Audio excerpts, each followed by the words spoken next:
20 مارس من سنة 22 وفي قرية ريفية اسمها بورنو موجودة في إيطاليا، راجل بيتمشى مع نفسه على قمة منحدر من المنحدرات، ومرة واحدة شاف شوية أكياس زبالة سوداء أعزكم الله مرميين جنب بعض. ولكن شكل الأكياس كان غريب شوية، لأن نص الأكياس يعتبر فاضي والنص التاني منها كأنها محطوط فيها حجارة تقيلة جدا. فالفضول زي ما واخدكم دلوقتي خده هو كمان وحب يكتشف ايه اللي جوه الأكياس دي. ومع اللمسة الأولى لأول كيس فيهم يحس إحساس غريب شوية، ولكن بعد ما يفتح كيس منهم ياخد الصدمة الكبيرة ويلاقي جواها يد بشرية. والقضية دي أنا عاوز أحذركم إنها فعلا فيها تفاصيل زائد 18، ومش عشان تكملوا الفيديو خلاص، وسواء بقى في تفاصيل الجريمة أو حتى في تفاصيل المحتوى نفسه. ولما تكملوا معايا الفيديو هتعرفوا الكلام ده كويس. فياريت اللي بيتفرج على الفيديو يكون شخص بالغ، ولو حد كبير ياريت برضه ما يتفرجش على الفيديو مع حد من إخواته الصغيرين أو حتى من أطفاله. وصلوا بقى بينا على الحبيب وبسم الله، ونبدأ بكهات جديدة. الراجل طبعا على طول ما ترددش واتصل بالشرطة فورا، اللي أول ما وصلوا حوطوا المكان ولاحظوا اللي ما قدرش الراجل ده إن هو يلاحظه، ألا وهو إن الأكياس دي اترمت من فوق قمة المنحدر اللي الراجل أصلا كان ماشي عليه. وطبعا معنى كده إن في أجزاء كتيرة تضررت من اللي جوه الأكياس دي وهي نازلة على الصخور والحجارة. ولقوا إن مجموع الأكياس دول هم 4 أكياس وجواهم 18 عضو من جسد إنسان. وكان من الواضح جدا إن الفاعل متعمد إن هو يشوه الجسد بالشكل ده علشان ما يتمش التعرف عليه، وبالتحديد كمان وش الضحية اللي كان متدمر تماما. والمقزز جدا في الموضوع إن الجاني كان مقطع كمان من لحم الضحية، وكان باين جدا من الطريقة اللي لقوا بيها الجسد ده إن غالبا الفاعل هيكون لا إما صياد لا إما جزار، لأن التقطيع والتشفية اللي موجودين في جسد الضحية اللي قدامنا دلوقتي هي من حد بروفيشنال جدا، مش مجرد حد هاوي وخلاص. لا، وكمان اللي أثبته الطب الشرعي إن الأجزاء اللي متقطعة كانت محطوطة في ثلاجات تبريد قبل كده والفترة طويلة كمان، واللي متوقع كمان إنها لما اترمت من فوق قمة المنحدر كانت برضو مرمية من التلاجة مباشرة. وعشان الشغل طالع بروفيشنال وعلى المسطرة بالشكل ده، الشرطة توقعت ان هي بتتعامل مع قاتل متسلسل، واحد خبير في المجال يعني. واللي اكد الكلام ده ضابط من ضباط التحقيق اللي قال ان في واقعة زي دي بالظبط حصلت في سنة 2005، ولقوا 10 أكياس زبالة أعزكم الله في نفس المكان وبنفس التفاصيل، ولكن كان جواهم أجزاء لجثتين كاملين. ولكن خد لبالك من معلومة مهمة جدا، ان الفاعل اللي بنتكلم عليه ده في سنة 2005 اتقبض عليه بالفعل. طيب ايه بقى اللخبطة دي؟ يعني هو مقبوض عليه دلوقتي، طلع نفذ الجريمة بتاعته وبعد كده رجع السجن تاني؟ ما تلخبطناش بقى عم بيكو. والإجابة يا شريك العزيز ان لا، الراجل اللي بنتكلم عليه هو مازال مسجون لحد دلوقتي، ولكن من التشابه اللي حاصل بين القضيتين هو ده اللي خلى الشرطة تفترض ان اللي احنا قدامه دلوقتي هو قاتل متسلسل. طيب احنا دلوقتي علشان نوصل لأول خيط معانا في القضية دي فلازم على الأقل نعرف الجثة اللي معانا دي بتاعت مين أصلا. ولكن مع كل أسف إن حاليا مفيش أي دليل واضح على هوية الجسد اللي معانا ده، حتى تأكيد جنس الهوية إذا كانت ست ولا راجل مش عارفين برضو يوصلوا له. وعلشان ده يتم يبقى لازم يتعمل تحليل شامل لبقايا الجثة جوه المعامل، وكانوا شغالين حرفيا بإيديهم واسنانهم علشان حتى يحددوا سبب الوفاة، وكانوا حتى بيحاولوا يعرفوا آخر وقت ممكن تكون الضحية مرت بيه ممكن يكون عامل ازاي او حتى كان فين. وفي خلال ما كانوا بيشتغلوا عملوا مؤتمر صحفي علشان يبدأوا يحذروا فيه المواطنين اللي موجودين في نفس المكان ده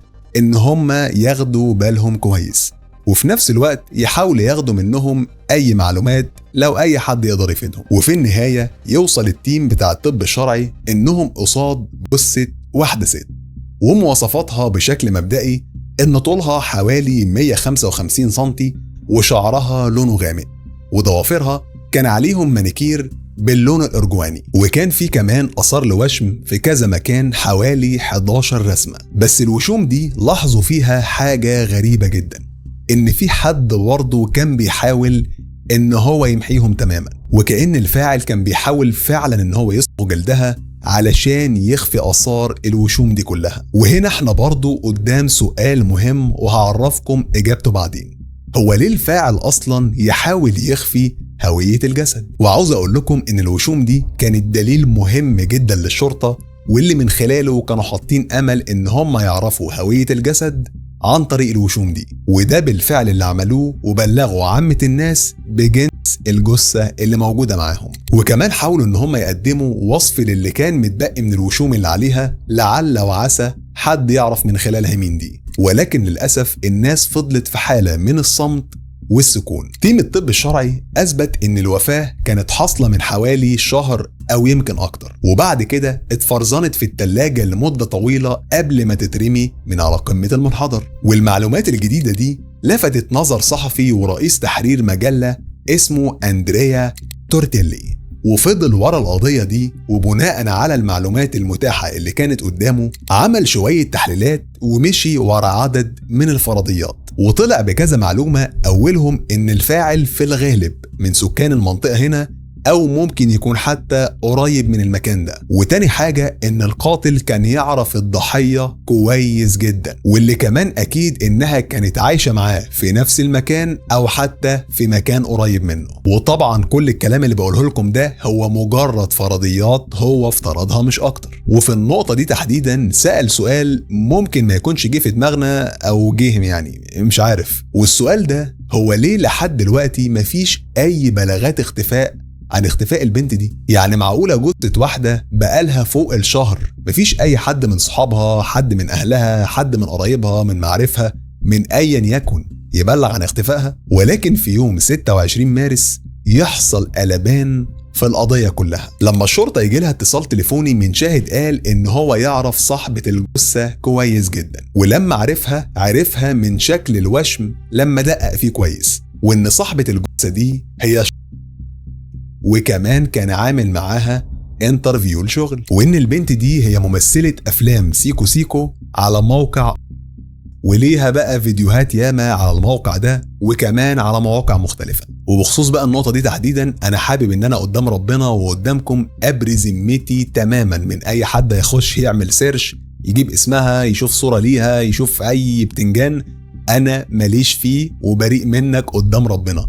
اللهم بلغت اللهم فشهد. المهم الشرطة لما قارنت الكلام بتاع الشاهد بالصور بتاعت اللي موجودة على الأكاونتات بتاعتها يكتشفوا فعلا إنها هي، وبناء عليه الشرطة بتعلن اسم الضحية وبتطلب من العامة إن أي حد عنده أي معلومة يقدمها لهم فورا. والصحفي أندريا كان من أوائل الناس اللي بدأوا التحريات بتاعتهم، واكتشف إن اشتغلت مع وكالتين في نفس الوقت.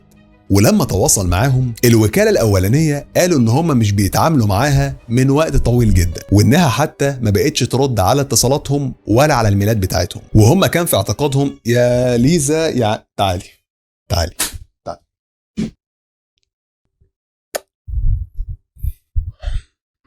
طب تصور انت الحلقة مكاني واروح انا ابيع فجل طيب ولا اعمل ايه؟ انا عاوز اعرف اخرتها ايه طيب. وبعدين انا خدت ايه من وشك لما تديني اللي انت مديهوني ده؟ الفيو حلو طبعا، انتم مبسوطين قوي بدلوعتكم وهي بتدلع كده، خلوها تنفعكم. المهم انهم اعتقدوا ان هي خلاص اعتزلت الشغل واحترموا رغبتها وسابوها في حالها. فاندريا حاول ان هو يتواصل مع الوكالة التانية، واللي هناك تواصلت معاه ممثلة تانية واللي قالت ان هي تكون صاحبة، واديته الرقم الشخصي بتاعها اللي ما كانتش بتديه لحد علشان يقدر يتواصل معها، ومن خلال الرقم ده يكتشف كمان اسمها الحقيقي وهو. ونيجي هنا للسؤال المهم، يا ترى مين وليه أصلا تنتهي حياتها بالبشاعة دي؟ شاب عندها 26 سنة وقت ما انتهت حياتها، وكانت من مواليد 1995. أصلها إيطالي هولندي مخلط يعني. والدها كان فابيو هولندي، ووالدتها تكون جوزفين وكانت إيطالية. والدها ووالدتها انفصلوا وهي صغيرة جدا، ووالدتها اللي ربتها لوحدها في إيطاليا في بلد اسمها سيستو كالندي، وحرفيا كانت متعددة الهوايات، رقص تلاقي، ركوب خيل شغال، سفر وتنطيط ما يضرش، وهكذا. وكان عندها كمية لغات محترمة جدا، ده غير بقى قراءة الكتب وشغفها كمان بيهم، ده غير إنها كانت فعلا محبوبة جدا، وده بسبب جمالها وحيويتها وروحها الحلوة.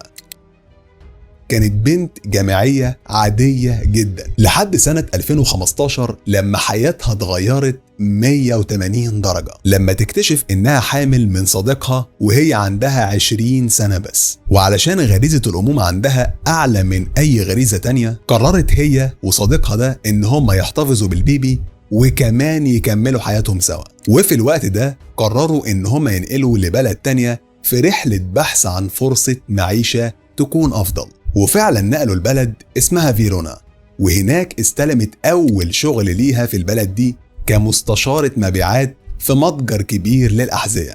والحياة كانت مستقرة وهادية جدا لمدة 4 سنين، لحد ما حصل للمرة التانية تحول جذري في حياتها. في سنة 2019 مشاعرها تتحرك تجاه راجل تاني وتحبه، وعاشت شهور بقى من الحياة المزدوجة ما بين حبيبها القديم وما بين حبيبها الجديد، لحد ما القديم أبو ابنها يكتشف الخيانة بنفسه، وساعتها يقرر إن هو ينهي العلاقة. وهي كمان راحت سايبة ابنها تحت رعاية والده.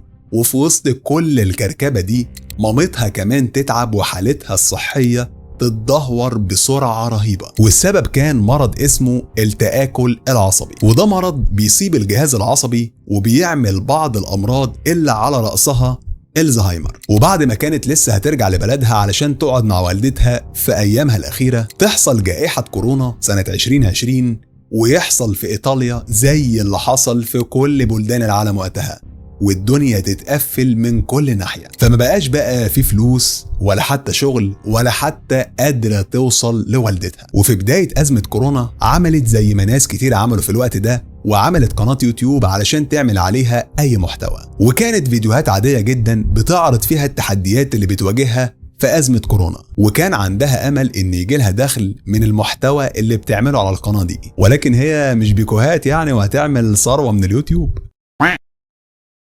المهم إنها وقتها قررت تلجأ لطريق تاني للربح، وتدخل بقى في الهوجة بتاعة نشر صور وفيديوهات ليها وهي بجسمها وبجمالها وبحلاوتها، وتحصد من وراهم الفلوس. واستعملت بقى اسم مستعار باسم على موقع، وبالفعل بدأت إن هي تحقق شهرة وفلوس فعلا زي ما كانت بتطمح. بس إيطاليا وعلى حسب ما أعرف إن هي دولة أوروبية بتقاليد شوية شرقية، وكان المحتوى بتاع ده بالنسبة لهم يعتبر مرفوض من بعض الناس. المهم علشان ازدواجية المعايير في نفس الوقت، المشاهدات على الموقع زادت أضعاف، وبدأ يجي لها طلبات شغل بقى علشان تصور أفلام زائد 18، وطبعا انتوا فاهميني. وبدأ كمان تزيد المقابلات معاها علشان تتكلم على المحتوى العظيم اللي بتقدمه، وكانت دايما بتتكلم على ان دي وظيفة زي بقية الوظائف وان هو فن من انواع الفنون. ولكن بقى في نفس الوقت زي ما كانت بتعيش في شهرة وفلوس اللي كانت بتتمناهم،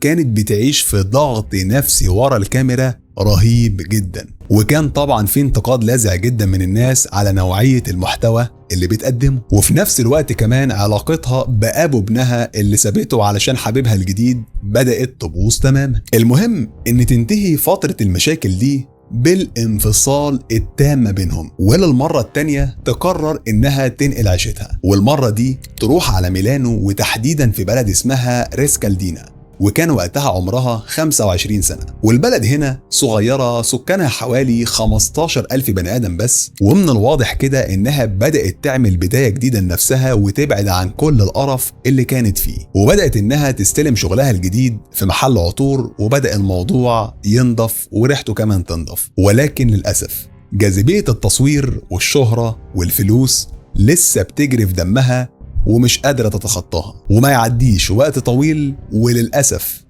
ترجع تاني للشقلباظات. وفي الوقت ده بقى تتعرف على صاحبها الجديد ديفيد فونتانا، راجل عنده 42 سنة وبيشتغل في بنك. وبالنسبة للراجل ده بقى فكان مهتم بالطبخ والتصوير، وتحديدا تصوير المشاهد الحميمية واللي كان بيحبها جدا، وهو في الحقيقة متجوز وبيحب مراته، وفي الظاهر كده ان حياته تبان وردية، وكان على طول بيدور على اي بنات مستعدة وحابة انها تصور مشاهد زائد 18. ولما قابل بقى في سنة 2020 وقع في غرامها على طول، وبدأت العلاقة ما بينهم في الاشتعال واللهيب. ومن أول لقاء ما بينهم اتفقوا على جلسات تصوير حميمية هيعملوها مع بعض، وطبعا بمقابل مادي. ومع طول فترة التصوير بدأت المشاعر ما بينهم تتحرك أكتر وأكتر، وبعد ما كانت العلاقة ما بينهم مجرد شغل، ومعلش يا شريك العزيز حقك عليا أنا ماشيها شغل، الحكاية بدأت تقلب بجد ما بينهم وحبوا بعض، لدرجة ان الجاحد في مارس من سنة 21 اعترف لمراته بالكلام ده، وبدأ في ان هو يجهز للطلاق منها علشان خاطر البرنسيسة. واتحولت حياته من بني آدم ناضج مستقر في جوازته لمراهق بيحب من أول وجديد. ده كمان بدأ إن هو يساعدها إنها تشتغل على نشر محتواها مقابل طبعا نسبة من الأرباح. المهم إن الإكس بتاعها أورونو كلته شوية وحب إن هو يرجع العلاقات، وبالرغم من إن كارول رفضت العرض بتاع الإكس ورجعته أورونو تأمر عيش، إلا إن الراجل اللي في حياتها، ويؤسفني يعني معلش إن أنا أقول راجل، بدأ إن هو يغير عليها، وبدأ إن هو يبعت للإكس ده بقى تهديدات كتير جدا. وفي نفس الوقت ده بيوصل عدد الفانز بتاع كل حوالي 30,000 متابع ومعجب، وبدأت تطلع سلم الشهرة وتركب الترند حلوة قوي، وبقت كمان عالمية يعني، وبتسافر هولندا وجمهورية التشيك وبلاد كتير جدا. وبقى الوقت بتاعها كله عبارة عن صناعة محتوى وتصوير فيديوهات، وكونت ثروة كويسة جدا تخليها بقى تركز على حياتها وتعتزل كل القرف ده، لحد ما يجي خريف سنة 21 والبنت البريئة الجميلة تتحرك مشاعرها للمرة الثالثة لراجل جديد خالص. والمرة دي حبت سلفاتور دالفي، واحد من اللي كانت بتصور فيديوهات معاهم، بس المرة دي كانت العلاقة بجد، وسلفاتور قدم ليها خاتم الخطوبة، وهي على طول طبعا بدون تردد توافق، ولكن تفضل على العلاقة اللي ما بينها وما بين ديفيد اللي مازال بيكسب من وراها كويس جدا. وفي الغالب كده انها كانت خايفة منه او لسه تحت تأثيره وبتحاول تخلص من التأثير ده. وفي الوقت ده كانت بتقابل خطيبها في السر لحد ما يجي الوقت اللي هتقدر تعلم فيه، والوضع ده طبعا غير مريح بالمرة. وفي نفس الوقت ده بقى قلبها يبقى ميال اكتر انها ترجع على مدينة فيرونا علشان تستقر جنب ابنها وتبدأ حياة جديدة. وعلى فكرة انا فكرت في نفس اللي انتوا فكرتوا فيه، هي لسه واخدة بالها فعلا ان ليها ابن، بس يلا ملناش دعوة. المهم ان الوضع ده يصدم الجمهور بتاعها لما بدأت تختفي عن الانظار تماما بداية من سنة 22. ده حتى السوشيال ميديا بتاعتها ما بقتش تتواصل عليها بشكل مستمر، وبقى التواصل عليها مقتصر بس على اصحابها وقرايبها. ولما الجمهور بقى بدأ ان هو يضغط عليها علشان تعرفهم اخبارها، قالت ان هي بتحاول ترجع على مدينة فيرونا، وكمان بتحاول تهتم بابنها شوية، وبعد كده تقول ان هي واخدة اجازة في دبي. ولما الناس حتى حاولت ان هي تسأل ديفيد عنها، قال ان العلاقة ما بينهم انتهت وما بقاش فيه اي تواصل ما بيننا. حلو بقى الكلام لحد كده، حلو الكلام. خلونا بقى نرجع لتحقيقاتنا في القضية دي. فاكرين طبعا الصحفي اللي اسمه أندريا تورتيلي حاول ان هو يتواصل مع الرقم اللي الممثلة صاحبتها اديتهوله، وحاول ان هو يتصل على الرقم ده، ولكن محدش بيرد. ففكر في فكرة مختلفة شوية، وهي ان هو يتواصل معاها من خلال الواتساب. ولكن المفاجأة هنا ان في حد بالفعل بيرد عليه. أندريا في الأول شك إن في حد عامل على الأكاونتات بتاعتها ومنتحل شخصيتها، وطلب من اللي بيكلمه أيا ما يكون بقى إن هو عاوز يكون ما بينهم مقابلة شغل، وإن هو بيدور على ممثلة تعمل معاه فيديوهات من الفيديوهات إياها. ولكن تيجي الإجابة بالرفض بمنتهى الوقاحة. وهنا بدأ أندريا يتأكد إنه مش بيتكلم معاه، وإنه في الغالب بيتكلم مع القاتل نفسه. وبدأ بقى مرارا وتكرارا ان هي تبعت له فويس نوت او حتى يتكلموا مع بعض في التليفون، ولكن الطرف الثاني كان ثابت ومصمم على موقف الرفض. والوضع ده خلى أندريا ان هو يفكر في فكرة تانية بره الصندوق ويحاول ينفذها. وبدأ يقول اللي بيكلمه أصل الشرطة لقت جثة واحدة عليها وشوم نفس الوشوم اللي على جسم الفنانة، وأنا بعت لها علشان أتأكد هي حية ترزق وكويسة ولا لأ. والحركة دي من أندريا كان متوقع بيها إن اللي بيكلمه لو هو فعلا القاتل فوارد إن هو ما يعرفش إن الشرطة لقت جثة البنت دي وعرفوا كمان هويتها، فبالتالي يترب كده ويخاف ويجيب ورا. ولكن طبعا كل المحاولات دي بقت بالفشل، لانه بيتكلم واحد جزار يا باشا، ده شاف جسمها وما خلاش، فاكيد مش هيخاف من الهته دي يعني. وبدا بقى يكمل في المحاولات بتاعته دي لحد ما اللي بيكلمه بدا ان هو ما يردش على الرسائل ولا حتى كمان يشوفها سين. وهنا اندريا اتاكد 100% ان اللي بيتكلم معاه ده هو القاتل. وعند النقطه دي اندريا كان عنده اختيارين ملهمش تالت. الأول إن هو ينشر الحكاية كلها في المجلة بتاعته، وساعتها هتعمل قلبان في البلد والقاتل هيتشهر وهو كمان هيتشهر. والحل التاني إن هو يتصل بالشرطة ويبلغهم بكل التفاصيل دي وهم يكملوا تحقيقات من مكان ما وقف. ولكن بعد شوية تفكير قال إن الوضع الأولاني ده ممكن يعمل شوشرة وكمان ممكن يعطل سير التحقيق، وإن القاتل دلوقتي اتأكد إن الشرطة بالفعل بتدور عليه، فوارد ان هو ينتحر او يهرب من البلد، وطبعا احنا مش هنستفيد اي حاجة. وعلشان كده قرر ان هو يختار الاختيار التاني وتوجه على الشرطة في يوم 27 من نفس الشهر وبلغهم بكل المعلومات اللي عنده. وبعد كده كتب مقال في المجلة بتاعته ولكنه ما ذكرش تفاصيل نهائي، ولكن وبالرغم من كده الضجة اللي كان متوقعها حصلت بالفعل. وفي نفس اليوم اللي بلغ فيه اندريا واللي كتب فيه المقال بتاعه، في 2 اتوجهوا لاسم الشرطة علشان يبلغوا عن اختفاء، وال2 دول يكونوا ديفيد وخطيبها سيلفاتور، واللي دخلوا بيهم فورا على أوضة التحقيقات وفضلوا بيحققوا معاهم لغاية الساعة 4 العصر. بس الغريب جدا هنا هما ال2 دول لسه مكتشفين دلوقتي ان المختفية بعد المدة دي كلها. المهم ان تاني يوم 28 مارس الشرطة بتعلن ان الجثة اللي لقيناها دي هويتها بتعود لك. وفي اليوم الثالث يوم 29 مارس الشرطة بتنزل بيان تاني انهم قبضوا على الفاعل بالفعل، وهو راجل عنده 43 سنة. والكل لاحظ ان ديفيد كان متوتر جدا في الوقت ده، ومش بس بعد الاعلان ده، لا ده من اول ما بدأ التحقيق معاه وهو ما كانش على بعضه. وفي البداية قال ان هو وكارول مفيش اي تواصل ما بينهم ولا في اي تفاصيل ما بينهم ولا حتى في اي شغل ما بينهم. بس في سؤال هنا يا ديفيد يا حبيبي مهم جدا، معلش يعني اسمح لنا نسأله.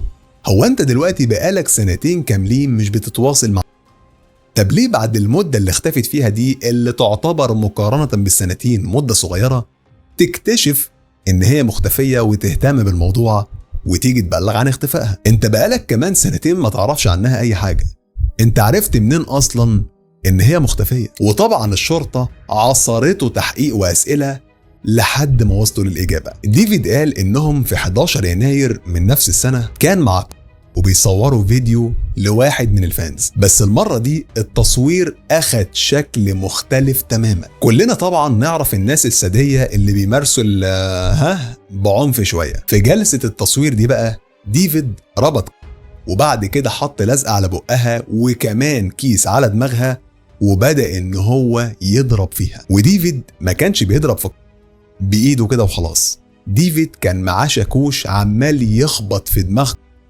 بالشاكوش ده، وقال ان ده مجرد طلب من الكلاينت وهو اللي طلب ان يتعذب الممثلة بالشكل ده. المهم يا مؤمن ان ديفيد يتصدم اول ما يشيل الكيس من على راس ولقاها ان وشها متشوه تماما وجسمها عمال يتنفض ومش قادرة تاخد نفسها. فطبعا لما شافها بالشكل ده قرر ان هو بقلب رحيم يخلصها من العذاب اللي هي فيه، وراح على المطبخ جاب سكينة وسلم على رقبتها الجميلة، وده طبعا كله طلب الكلاينت. المهم ان بعد ما هدي قعد كده مع نفسه وخطط وتكتك ازاي ممكن يتخلص من المصيبة دي. والبيه اللي ما يتخلعش من الرجل قعد 3 شهور بيقطع في جسمها وبيحطها في التلاجة، وبعد كده يستخدم التليفون بتاعها ويتواصل مع اهلها واصحابها على السوشيال ميديا كأنها هي بالظبط، وده علشان طبعا يحسوا ان هي في امان وبخير بس متقوقعة سيكا كده وعاوزة تكون مع نفسها. والحقيقة ان ديفيد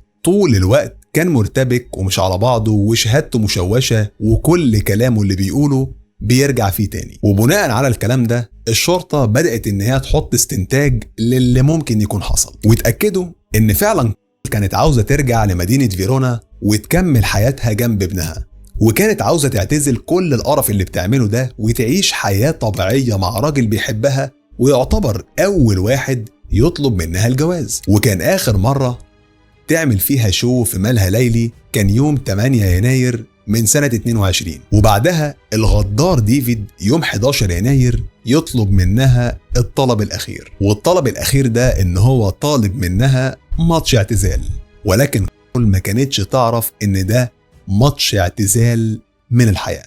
وطبعا دلوقتي يا شريك العزيز انت شايف ان القضية اتقفلت وخلاص، يعني احنا عرفنا القاتل، ولكن في مفاجأة مهمة جدا لازم اعرفها لك. ديفيد في كلامه للشرطة قال ان دي طلبات الكلاينت هو اللي طلبها وانا نفذتها بالحرف، صح كده؟ والحقيقة ان كل الكلام ده فعلا حصل، وان فعلا في كلاينت بعد التفاصيل دي كلها في ايميل، ولكن في تفصيلة صغيرة كده هضيفها لكم على الكلام، وهي ان الكلاينت ده هو ديفيد نفسه. ديفيد عمل اكاونت فيك وبعت الاوردر اللي الكلاينت بيطلب فيه تعذيب الممثلة، وكان كاتب كل التفاصيل اللي عملها في رسالة جوه الاوردر ده، واقنع ان هو هيمثل ان هو بعذبها وان هو مش هيأذيها تماما، وقال لها زي ما انا همثل ان انا بعذبك فانت برضه هتمثلي ان انت تعبانة وناخد القرشين ويا دار ما دخلك شر. وبناء عليه ومن كتر الشغل اللي اشتغلوه مع بعض فهي امنت له وما توقعتش ابدا منه الغدر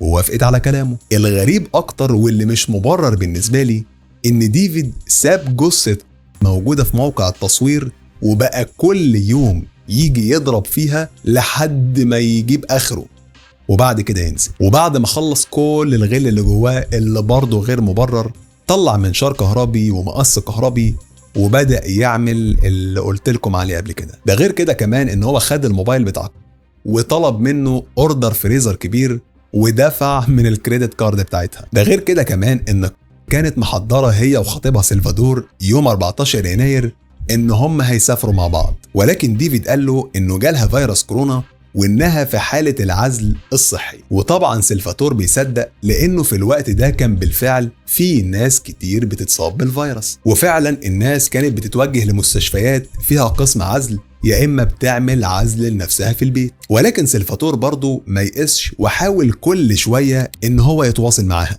ولكن على الجانب الاخر ديفيد كان طول الوقت معترض على انه خطيبها يكلمها على اساس ان هي تعبانه يعني ومش ناقصه اجهاد، وحتى ما سمحش لاي حد غير خطيبها كمان ان هو يجي يزورها على غفله لنفس السبب. ولمده شهرين مفيش اي حد يتجرأ ان هو يروح لبيت ديفيد علشان يزورها. وفي حقيقه الامر ان في الوقت ده البنت كانت وبتتفرز في الثلاجة، وفي الوقت ده كمان بدأ ان هو يتواصل مع الناس على اساس ان هو هي، وينزل صور وبوستات على السوشيال ميديا ويتفاعل كأنه هي بالظبط. ده كمان كان بيعمل اوردرات كتيرة باسمها ومن حساباتها البنكية، وكمان بيدفع الايجارات والديون اللي عليها. وبعد ما التحقيق بقى خلص معاه قال ان هو حاول كتير جدا ان هو ينتحر بعد اللي عمل، بس هو ملحقش يعمل الكلام ده لانه اول ما فكر في الموضوع اتقبض عليه على طول. وطبعا الاستعطاف ده ما دخلش في دماغ اي حد، يعني انت قاعد الفترة دي كلها بعد اللي عملته فيها ما فكرتش في الانتحار غير في وقت ما قبضنا عليك. المهم في 24 نوفمبر من سنة 2022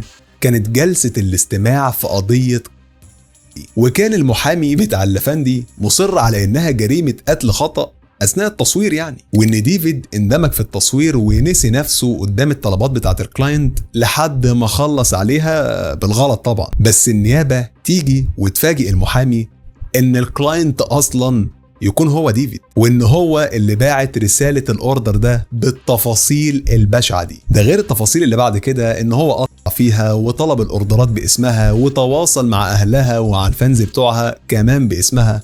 يعني يا عم المحامي الكفتة هو ايه اللي غلط بس؟ والنيابة كمان قالت ان الدافع ورا الجريمة البشعة دي حاجة من الاتنين، يا اما ديفيد غار عليها علشان فضلت واحد تاني عليه، يا اما السبب التاني ان هو حس ان هو هيخسر الفرخة اللي بتبيض ذهب وهو عمال يلم من وراها ثروة. ولما قررت تنضف وتعتزل قالك يلا بقى عليا وعلى اعدائي. واعتقد ان السبب التاني ده هو السبب الرئيسي، لان انا مش مقتنع خالص بالسبب الاولاني بصراحه. يعني بقالها كل الفتره دي بتعمل جلسات تصوير مع الرجاله، ده غير الرجاله كمان اللي بيشوفوها، وانت حضرتك واقف بتشرف وبتصور وكمان بتلم فلوس في الاخر. انت عاوز تقنعني ان انت غيران والحاجات دي؟ يا راجل قول كلام غير ده غير ان الفحص النفسي كمان اثبت ان ديفيد في كامل قواه العقليه، وان هو مدرك تماما لكل حاجه بيعملها وبيقولها. وبناء عليه وفي 12 يونيو من سنه 23 يصدر الحكم. في البداية النيابة طلبت السجن مدى الحياة لأنه سبق إصرار وترصد، ولكن الغريب والصادم إن القاضي كان ليه رأي تاني خالص، وقال إن سبق الإصرار ما كانش موجود، وإنه ما خدش في الاعتبار حتى تقطيع الجثة بالشكل البشع ده، وحكم عليه حكم يعتبر مخفف مقارنة بالقضايا اللي زي دي، وهو 30 سنة بس. ديفيد كان المفترض إن هو يدفع مبلغ تعويضي لابنه اللي كان عنده 7 سنين، وكان المبلغ مقدر بحوالي 180 ألف يورو، ويدفع 100 ألف يورو لوالدها ووالدتها. أندريا تورتيلي الصحفي اللي بدأ التحقيق في القضية دي كتب كتاب كامل عن القصة دي، وكتب بالتفصيل الممل عن دور الصحافة والصحفيين في القبض على أكتر قاتل وحشي جه في تاريخ إيطاليا كلها. وعاوز أقول لكم إن في سنة 1940 البنت دي حيرت الشرطة والمحققين وحيرتنا احنا كمان معاها. خشوا على اللينك ده علشان تشوفوا التفاصيل كاملة، وهقابلكم هناك. وأهم حاجة بقى، خلوا لي بالكم من نفسكم. سلام.